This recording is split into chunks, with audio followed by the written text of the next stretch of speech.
أعوذ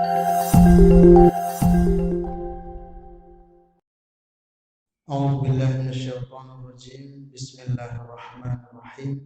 الحمد لله رب العالمين الذي جعل الدعاء إلى سبيله والهداية إلى طريقه والدلالة على طاعته سبيل النبيين وطريقة الخلفاء الراشدين وعباد المتقين وحرفة المؤمنين، والصلاة والسلام على رسول الله الأمين سيدنا ومولانا محمد المخاطب بقوله تعالى في كتابه المبين: قل هذه سبيلي أدعو إلى الله على بصيرة أنا ومن اتبعني وسبحان الله وما كان من المشركين. صدق الله العظيم. Al-Mukarramun, yang saya hormati, saya muliakan seluruh bapak-bapak, ibu-ibu yang hadir tanpa kecuali. Kita muliakan bersama pengurus Masjid Al-Muqaddis, segenap jajaran kepengurusan, Bapak Ketua, Wakil, Sekretaris, Bendahara, segenap jajaran kepengurusan. Tak bisa saya sebutkan satu persatu. Mudah-mudahan kehadiran kita di sini Allah berikan kepada kita semua ajran azima wa rizqan karima, rezeki yang halal dan berkah, pahala yang istimewa. Amin ya rabbal alamin. Bila Bapak Ibu sekalian, kita rencana materinya keutamaan memakai peci Aceh rencananya kan. Cuman karena Pak Ketua tak pakai, diganti materi. Saya ambil dari kitab An-Nasaihud Diniyah wal Wasaya Al-Imaniyah karangan Al-Habib Abdullah bin Alawi bin Muhammad Al-Haddad Al-Hadrami Asy-Syafi'i, halaman 101. Ini tema-tema pilihan berkaitan dengan keutamaan menunggu sholat. Jadi menunggu sholat ini Masya Allah istimewa sekali sebenarnya. Cuman bagaimana caranya di kitab ini dijelaskan. Langsung saja. Wantizarus shalah minas shalah, wantizarus shalah ba'da shalah minal qurubat. Pengarang kitab mengawali dengan kalimat menunggu sholat setelah selesai melaksanakan satu sholat itu adalah ibadah istimewa. Qurubat itu sunnah muakkad seperti kurban ya. Jadi kita lebih cenderung mengartikannya ibadah yang istimewa, pahalanya istimewa. Menunggu sholat setelah selesai melaksanakan satu sholat. Wa misaluhu, langsung eksekusi contohnya. Apa kata beliau? An tusalliyal maghrib thumma tajlisa fil masjid li ajlil isya'i hatta tusalliyaha. Contohnya engkau sholat maghrib, macam kita nih. Sholat maghrib, selesai maghrib tetap duduk di masjid ini untuk menunggu sholat isya sampai selesai melaksanakan sholat isya. Jadi pengarang kitab ini mengambil contoh yang ringan, yang mudah, yang mungkin kita bisa lakukan.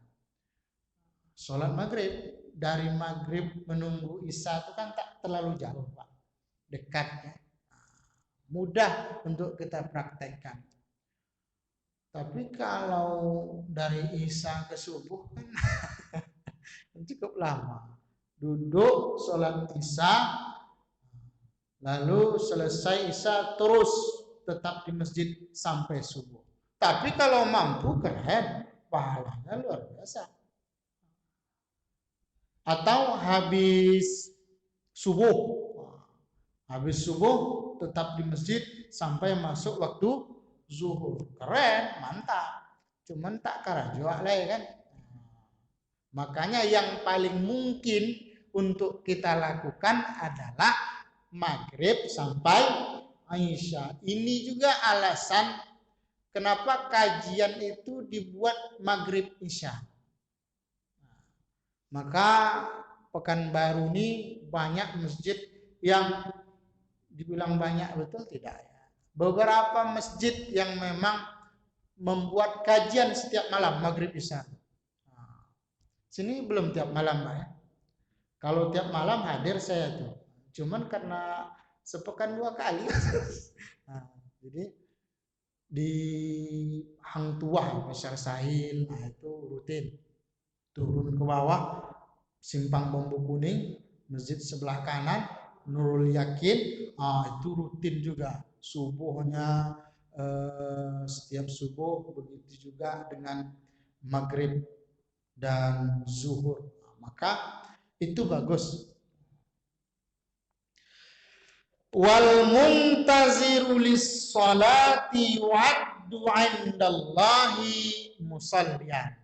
Orang yang menunggu sholat dinilai di sisi Allah sebagai orang yang sholat.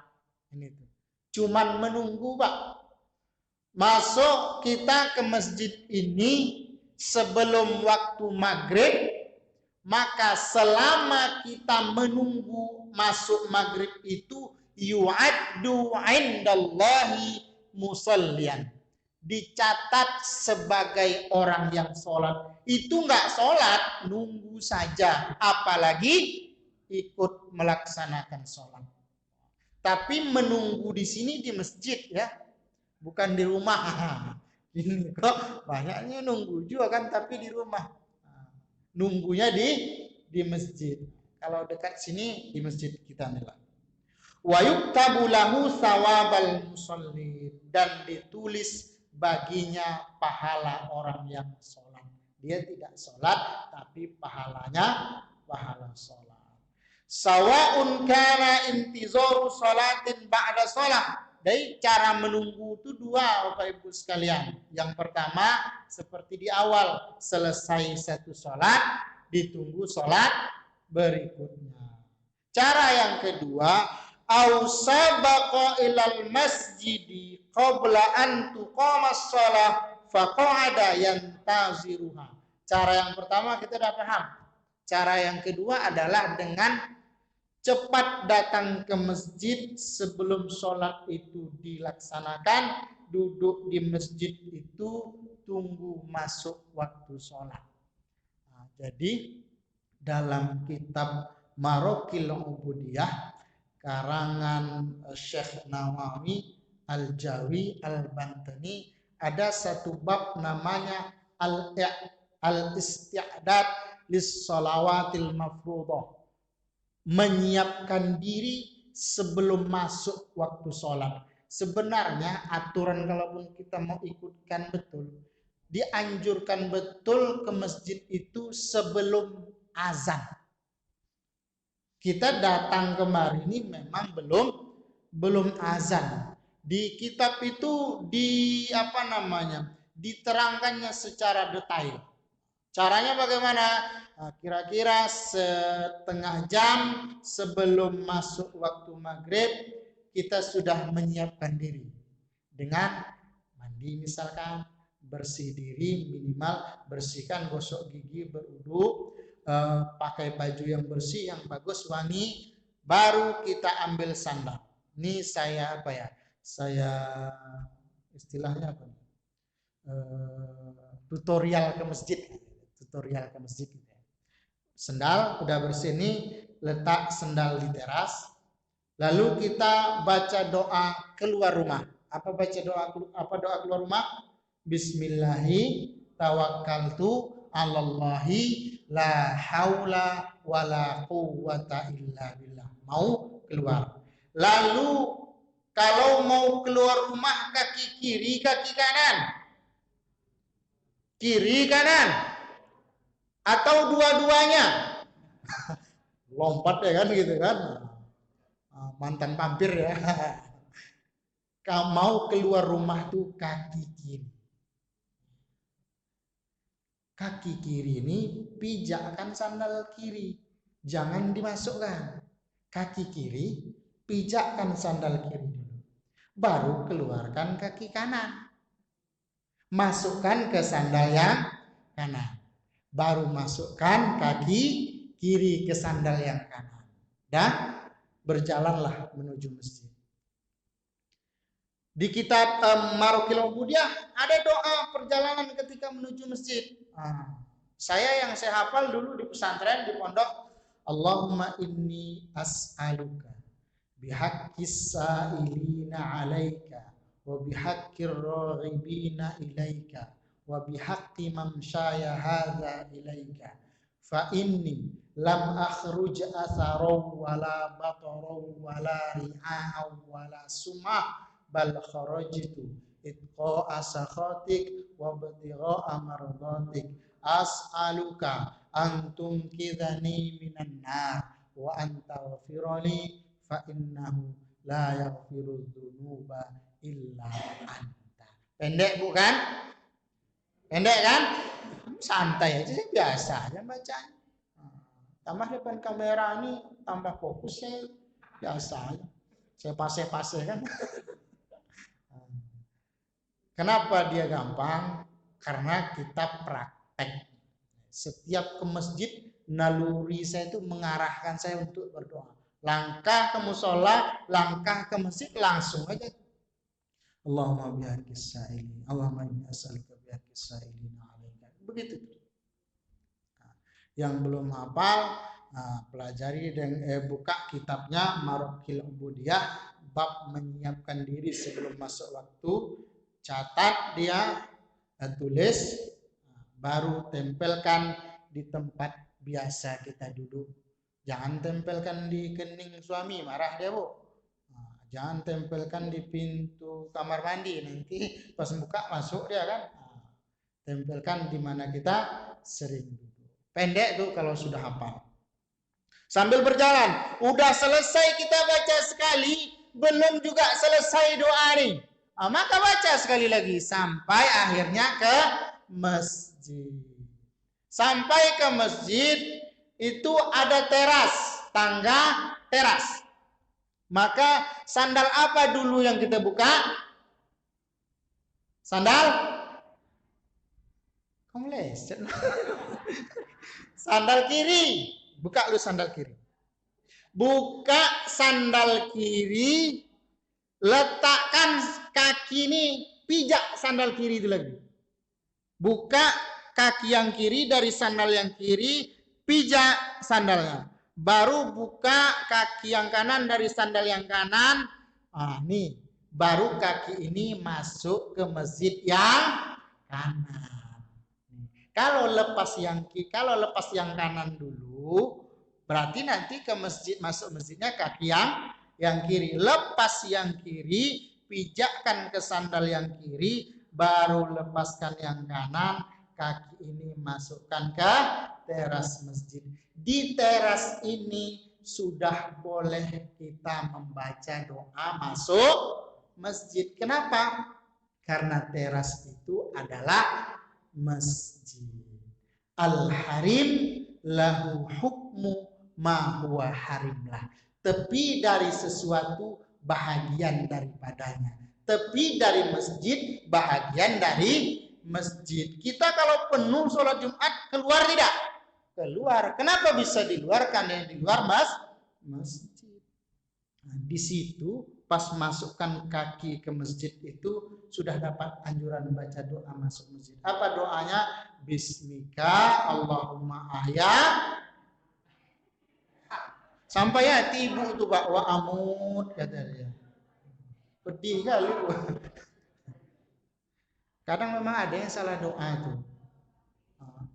Memang salah doa dia ke masjid tuh, itu yang dibaca dia. Maka sampai masjid tidur gini dia memang karena doa. Salah doa. Sama orang ke kamar mandi baca doa, Allahumma barik lana fima razaqtana wa qina adzabannar.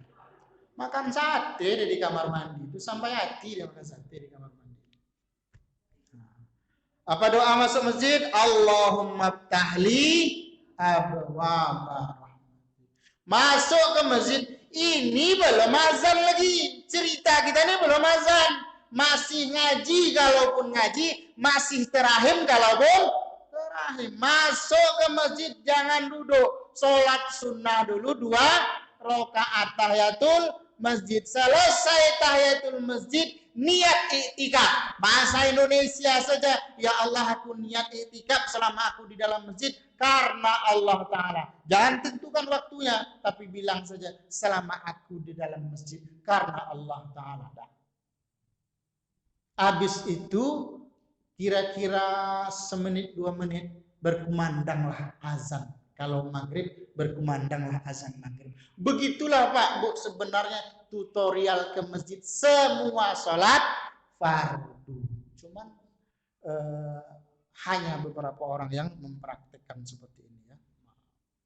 Kita lanjutkan.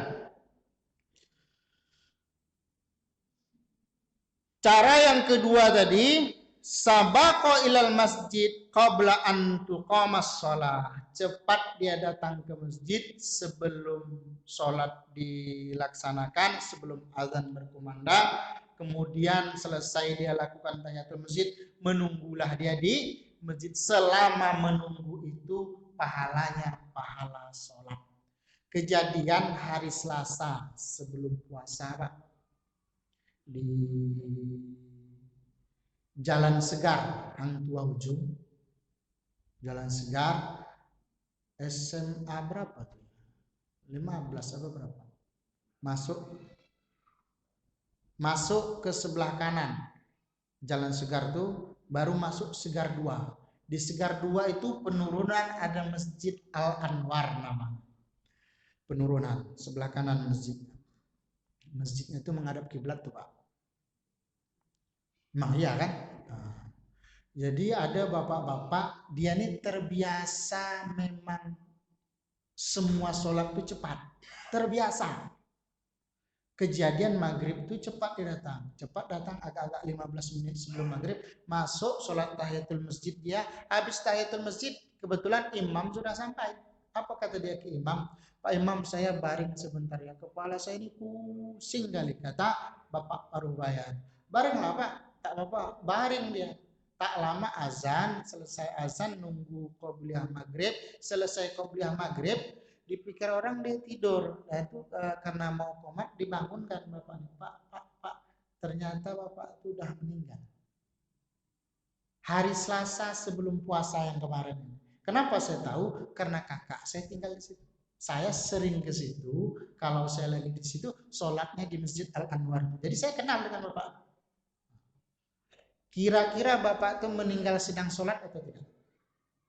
Kalau kaji kita nih, meninggal sedang sholat atau tidak? Meninggal sedang sholat karena dia menunggu sholat. 3 pekan yang lewat, viral di Lampung, imam masjid apa namanya? Masjid Agung ya. Lupa saya nama masjidnya, tapi Dr. Fuad Muzakkar, LCMA, alumni pesantren Mustafawiyah, jadi imam besar. Kebetulan dia yang khotib. Jadi pas khotib tuh mungkin agak kurang enak perasaan dia. Agak kurang enak nih, dicepatkannya khutbah, duduk di antara 2 khutbah tuh dia meninggal. Pas duduk nih, buka di YouTube masih ada videonya tuh. Fuad Muzakkar, Dr. Fuad Muzakkar. Pas duduk nih, jadi makmum yang salam Jumat ini menunggu. Kenapa khotib kita naik? Memang tidak naik, akhirnya takmir pergi ke depan. Ternyata sudah meninggal, digotong lagi. Jadi itu meninggal sedang sholat atau tidak? Sedang sholat. Khutbah itu kan sholat. Jadi dan ini Bapak Ibu sekalian, ini selain karunia Allah nggak bisa dipaksa. Hanya orang-orang yang membiasakan ke tempat yang baiklah, insya Allah meninggalnya di tempat yang baik. Kalau kita biasa ke masjid, ke surau, ke langgar, ke musola, berpeluang matinya, meninggalnya di masjid atau di jalan menuju masjid. Di jalan menuju masjid itu pahalanya sama. Yang penting niatnya mau ke masjid. Nah, ini penting ya. Biasakan ke tempat yang baik. Wallazi yamkusu fi mahallihi alladhi shalla fihi la tazalul malaikatu tastaghfiru lahu wa tad'u lahu hatta yuhdisa aw yatakallam. Kata pengarang kitab, dan orang-orang yang tetap duduknya di masjid ini selesai dia sholat, la tazalul malaikah, senantiasa dapat doa malaikat. Kita yang duduk dapat doa malaikat. Tastaghfiru lahu, malaikat beristighfar meminta kepada Allah agar dosanya diampuni, wa tad'u lahu, dan malaikat berdoa untuknya, diistighfari dan didoakan oleh para malaikat. Ini sedikit orang yang sadar. Jadi kita di sini nih ada di antara kita malaikat, cuman kita tak nampak warna malaikat. Yang nampak warna malaikat itu termasuk ayam. Ayam itu nampak ada. Makanya kata Nabi, la tasubbudik, jangan maki ayam. Ayam itu tak boleh dimaki. Bu, jangan maki, Bu. Kurang ajar ayam tuh, kata dia. Tak boleh ayam itu dimaki. Kenapa? Fa innahu yuqizu lis-shalah. Karena ayam itu membangunkan kita sholat. Disuruh tuh pelihara ayam tuh, disuruh. Ayam tuh uzkur ayyuhal ghafilun, bangun kalian yang lalai, kata dia. Itu paling banyak kapan? Menjelang subuh. Menjelang subuh. Kenapa Ustaz menjelang subuh? Karena malaikat rahmat turun menjelang subuh. Apa kaitan ayam dengan malaikat? Kata Nabi, idza sami'tum siyah dikah, kalau kalian mendengar suara ayam jantan berkokok, pas'alullah min fadli, berdoalah, minta karunia Allah, fa innaha ra'at malakan, karena ayam itu nampak malaikat. Jadi ayam setiap nampak malaikat dia pasti berkukuk. Berarti ada malaikat di situ. Jadi siapa yang sakit-sakit, yang udah agak-agak gawat, bawa ayam situ. Nanti kalau bersuara ayam itu berarti Israel dekat situ. Ada orang suka ngakal-ngakal ini. Atau tak mau masuk di malaikat dipelihara dia anjing kan? Tidak masuk malaikat. Memang malaikat rahmat tidak masuk, tapi Israel masuk, Pak. Tidak peduli dia anjing lah kata dia. Mana peduli aku, kata dia. Masuk.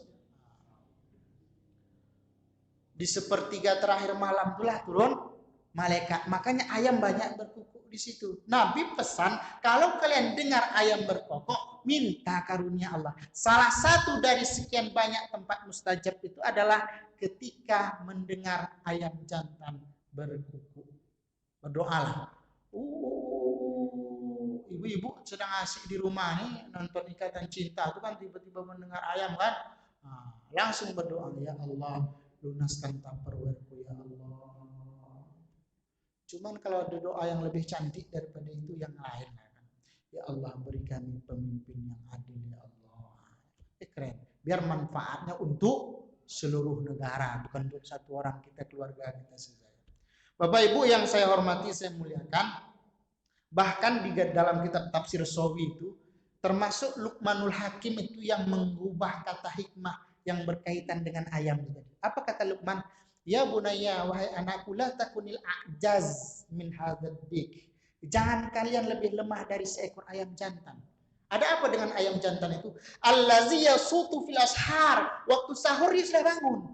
Jam 3, setengah 4 dia dah bersuara. Wa anta naimun ala firashik. Sedangkan engkau masih tidur di tempat tidurmu. Masa iya kita kalah dari seekor ayam? Itu dengarkanlah tuh. Dengarkanlah tuh. Pokoknya asal menjelang subuh jam-jam 4 bersuara ada itu. Setengah 4.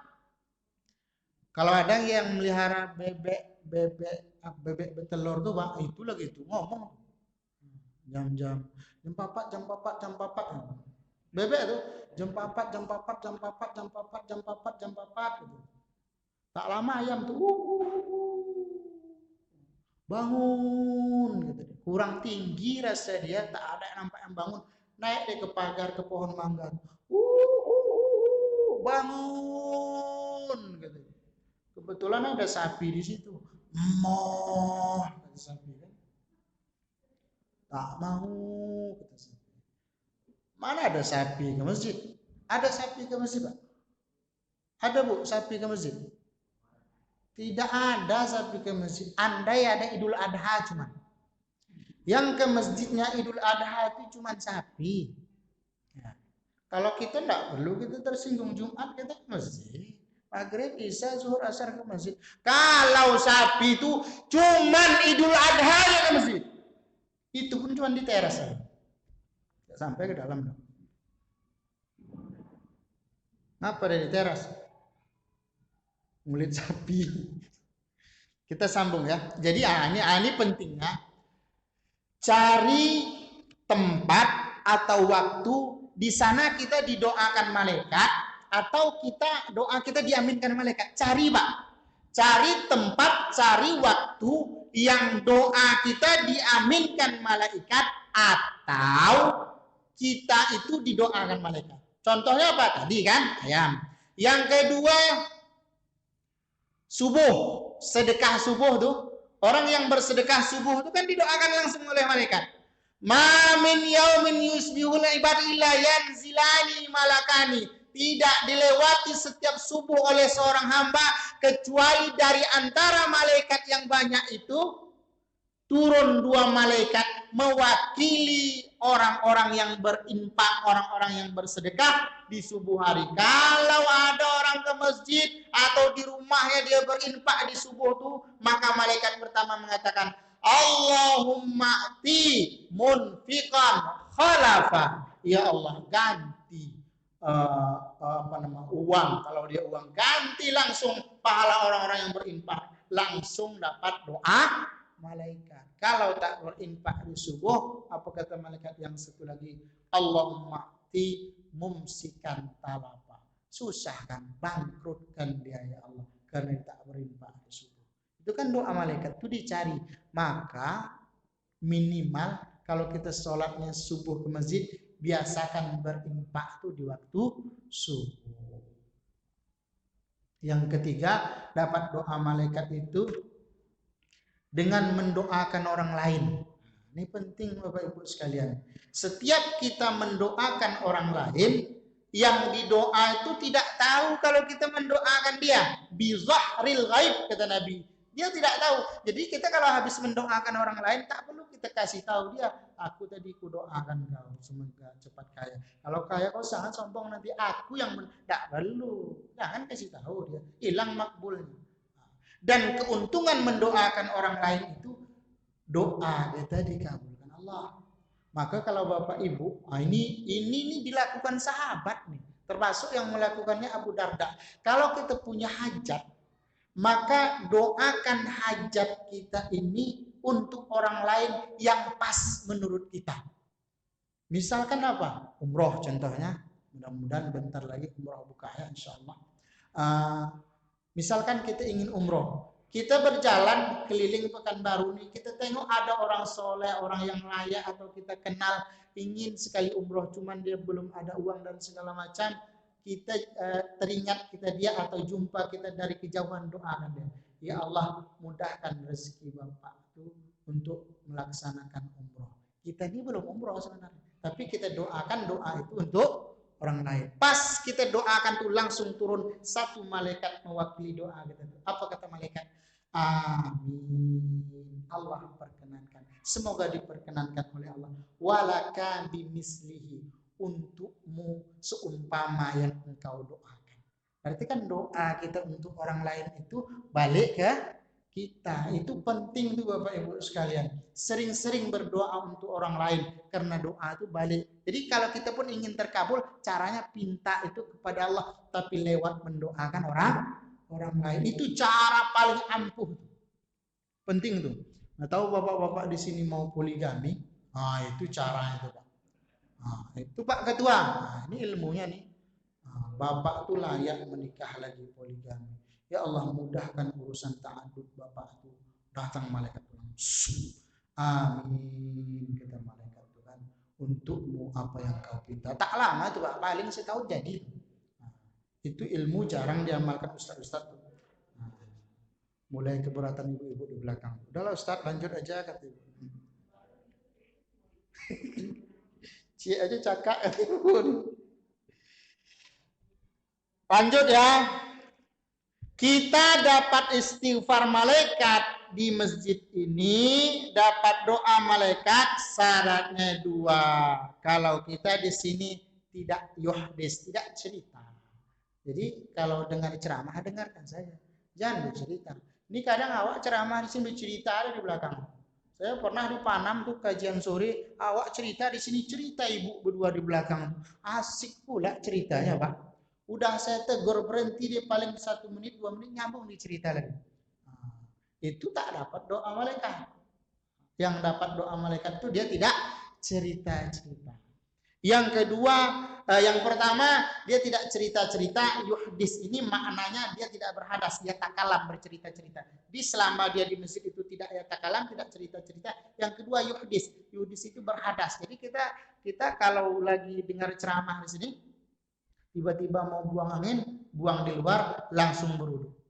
Baru masuk kembali agar dapat doa. Jangan dibuang di dalamnya juga. Kalian rasakan aneh, dibuang di dalamnya juga kan. Dah dia tak pergi. Nanti pas azan mau baru berwudu. Jangan buang anginnya di luar, berwudu, baru masuk lagi ke dalam. Itu dapat doa daripada malaikat.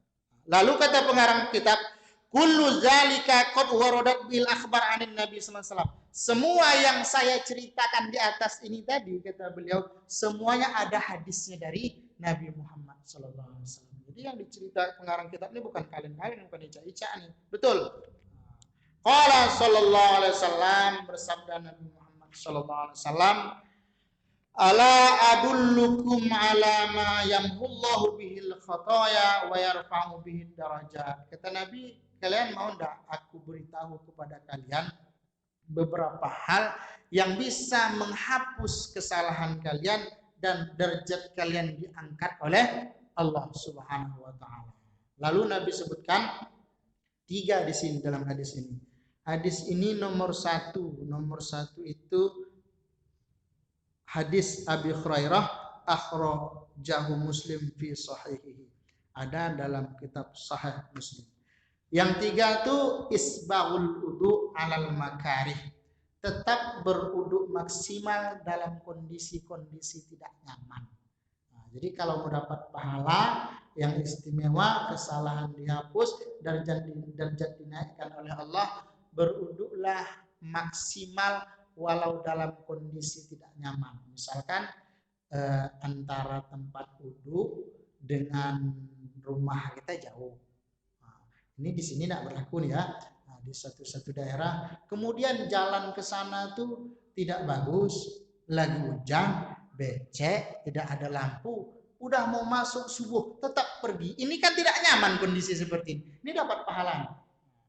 Atau berwudu dengan air yang panas, atau makna isbagh ini melebihi dari batas yang ditentukan. Nah, kalau hanya sampai siku marofik, tapi dia lebihkan sampai otot. Dia cuci, dia basuh, itu bukan hanya sekedar sampai siku, tapi dia lebihkan bahkan sampai kemari. Itu juga maknanya isbagh, dia dapat pahala. Yang kedua kata Nabi, wa kasratul khuta ilal masjid, banyakkan langkah menuju masjid. Ini Nabi bilang ya. Jadi dari hadis ini beruntung kita yang rumah jauh dari masjid. Kenapa? Semakin jauh, semakin banyak langkah. Kan kata ulama fikih, kalau kalian ke masjid itu kecilkan langkah. Kenapa? Biar langkahnya banyak. Ini perlu saya contoh. Nabi itu kan jalan Nabi itu kan cepat. Dalam kitab Muhammad SAW Insanul Kamil, kata Abu Hurairah, aku tak pernah melihat orangnya jalan orang paling kencang melainkan Rasulullah. Jadi Rasul itu kencang jalan Nabi itu besar. Jadi tertiru oleh orang Arab. Orang Arab lain kan jalannya besar kan. Orang Arab tengok, orang Arab, orang Cina jalannya Cina laju. Kecil memang langkah tapi laju. Kalau orang Arab besar. Tiba orang Indonesia nganggo dia. Nak nengok orang Arab di Mekah Madinah tu nengok hotel cantik kan. jamaah itu sesat tuh. Karena dia tak nengok jalan Pak, nengok hotel dia. Karena di Mekah Madinah kiri kanan muka belakang hotel, kiri kanan itu kan jalan itu hotel. Inilah itu. Cuma walaupun sesat, orang Indonesia ini cerdas dia, tak ditunjukkan dia sesat di Madinah tuh. Sambil sesat tuh belanja dia Pak.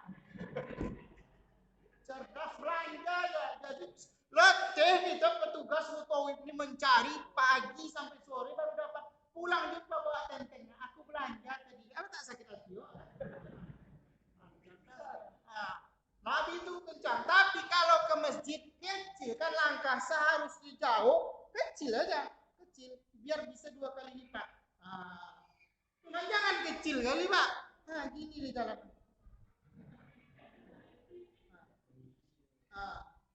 Memang banyak pahalanya, cuma sampai ke masjid orang dah salam. Assalamualaikum warahmatullahi wabarakatuh. Masuk di sini sudah di rumah lagi kan gitu kan. Jadi jangan salah paham kecil. Khairul umuri awsatuha. Yang baik itu yang sedang-sedang. Jangan besar betul, jangan kecil betul. Banyakkan langkah. Yang ketiga kata Nabi, kalau mau dapat pahala tadi, kesalahan dihapus, wantizarus shalah ba'das shalah, menunggu sholat selesai setelah selesai melaksanakan satu sholat. Beruntung nih. Wa qala alaihi salatu wassalam, bersabda Nabi kita Muhammad sallallahu alaihi wasallam, innakum lan tazalu fi salatin man tazarrumus shalah. Sesungguhnya kalian senantiasa dalam sholat selama kalian menunggu sholat. Ini ada kasus sederhana Pak. Di sini kan kita pakai alarm ya. Nah, yang paling baik kalau kita ingin sholat tahiyatul masjid, sholat qobliyah itu 4 rakaat, caranya adalah dengan cepat datang. Azan kita sudah di sini, jadi bisa sholat itu 4 rakaat bagi yang mau. Cuman kadang ada yang datang ke masjid itu lambat, tapi dia tak mau meninggalkan qobliyah. Masuk dia lihat alarm waktu. Kalau dia lihat 3 menit, masih bisa sholat tidak? Masih. 2 menit? Bisa 2 menit ya? Bisa. 1 menit? Hah? Tapi lihat waktu 1 menit, ada enggak orang masih sholat? Ada orang Pak asal masuk mendudu aja dia masuk. Ada. Dia tak nengok ini nih. Orang yang cerdas demi menjaga perasaan kawan, dah datang terlambat, masuk tengok. Kalau 1 menit lagi tak perlu sholat. Bisa dipahami ya? Kenapa? Karena kalau dia sholat pas rekaat pertama, belum lagi selesai rekaat pertama, maka alarm bunyi. Sebaliknya ya, menjaga hati. Tapi andai terjadi juga. Kan terjadi juga. Ada tuh kan? Dudunya datangnya tuh. Sang. Ada tuh. Bisa kita sebut orangnya lagi. Taulah dia kan. Mudah-mudahan dia menonton video ini. Sholat dia, kita Bilal yang cerdas itu, walaupun alarm sudah bunyi, dia lihat muka belakang. Perlu ditengoknya dari kejauhan ibu itu tengok. Ada enggak kepala ibu itu muncul sedikit. Kalau ada nanti sholat ibu. Tengok. Kalau masih ada yang sholat, sebaiknya tunggu. Menunggu orang sholat itu pahalanya sholat. Kita menunggu dia sholat, kita pahalanya sholat. Sholat Pak pahalanya tuh. Kenapa? Menunggu kan? Cuman masalah ini kalau berlarut timbul masalah baru. Yang tadi sholat, datang satu lagi. Ditengoknya ada yang sholat, Allahu Akbar kata dia sholat. Ada kan? Itu yang buat panjang tuh Pak. Makanya menjaga perasaan, cerdas tengok betul. Penting. Di Pekanbaru nih rata-rata 15 menit ya antara azan iqamah, 10 menit 15 menit. Yang saya tahu hanya satu di Panam tuh khusus subuh 20 menit. Kita subuh berapa menit, Pak? 15 ya? 15. Di Panam tuh 20 menit. Masuk Jalan Taman Karya, jumpa kira-kira 500-600 meter Masjid Al-Muhajirin, Jalan Paku sebelah kanan. Itu subuhnya 20 menit. Kenapa dibuat lama? Demi mengamalkan hadis Nabi, Rok'atail Fajar khairun minad dunya wa ma fiha. Jadi semua bisa melaksanakan qabliyah subuh atau sholat sunnah 2 rakaat sebelum subuh, sholat fajar. Mekah Madinah kan seperti itu. Kan lama sekali itu dari azan ke qomat subuh itu. Kira-kira kita sholat terbitlah matahari dengan terang. Kita lanjutkan Bapak Ibu sekalian, masih ada waktu kan? Wa qala alaihi salatu wasallam, bersabda Nabi kita Muhammad SAW, basyiril masya'ina ilal masjid. Kata Nabi, beri kabar gembira kepada orang yang ke masjidnya jalan kaki. Jadi memang utama dan nomor satu itu hendaklah ke masjid itu masyan alal akdam, jalan kaki. Jangan pakai kendaraan. Kalau memungkinkan dari rumah kita ke masjid itu untuk jalan kaki. 500 meter, jalanlah. 700 meter, jalan. Tapi kalau macam saya dari Panam, Mbak, tak mungkin saya jalan. Jam berapa pula saya jalan kaki kan? Yang mungkin, yang layak, jalan kakilah. Ini, karena redaksi hadis masyarakat rata-rata itu jalan kaki itu. Saya cerita di Pak Ning, saya Isra Mi'raj tahun lewat hari Jumat, khutbah Jumat, malamnya Isra Mi'raj, kajian subuh, baru pulang Pekanbaru. Pas khutbah, selesai khutbah ada Dr. Abdullah Sa'ad dari Mesir, oleh ketua masjid Pak Rapi itu ditempatkan beliau di situ mengasuh pesantren atau kampus beliau. Selesai khutbah kata dokter tuh, Ustaz yuk ke rumah saya yuk, ada kurma, ada air zam-zam, kata beliau dengan bahasa Arab, masih terbata-bata bahasa Indonesia dia. Kita jalan kaki aja Ustaz, kata dia. Sambil jalan tuh, apa kata dia, orang Indonesia ini mengkek, cuma 50 meter aja naik motor, kata dia. Dalam bahasa Arab loh, cuma 100 meter aja naik motor. Berjalan, apalah jalan tuh besar. Mobil tinggalkan aja Ustaz, dibawa kawan saya mobil kan. Akhirnya berjalan kami Pak, jauh Pak berjalan. Jauh, padahal Bapak itu tua, santai, berjalan kan hampir 20 menit berjalan baru sampai rumah beliau. Rupanya memang dia asal ke masjid jalan kaki, mengejar keutamaan berjalan. Saya tutup hadis Nabi kita Muhammad SAW ini, kata Nabi, beri kabar gembira kepada orang yang ke masjidnya jalan kaki di zulmah, tempat gelap. Di kita ini nampaknya hadis ini tidak berlaku. Ada nggak dari rumah ke masjid tempat-tempat yang rawan? Di sini ada enggak? Enggak ada lagi ya. Mengerikan. Ada pohon bambu melambai-lambai. Enggak ada lagi kan? Nah, berarti aman. Hadis ini tak masuk kita. Tapi di daerah berlaku tidak? Ini masih berlaku nih. Saya pergi ke Rantau Benuang Sakti, tanah kelahiran Syekh Abdul Wahab Rokan, di tepi sungai apa sana? Sungai Rokan tuh.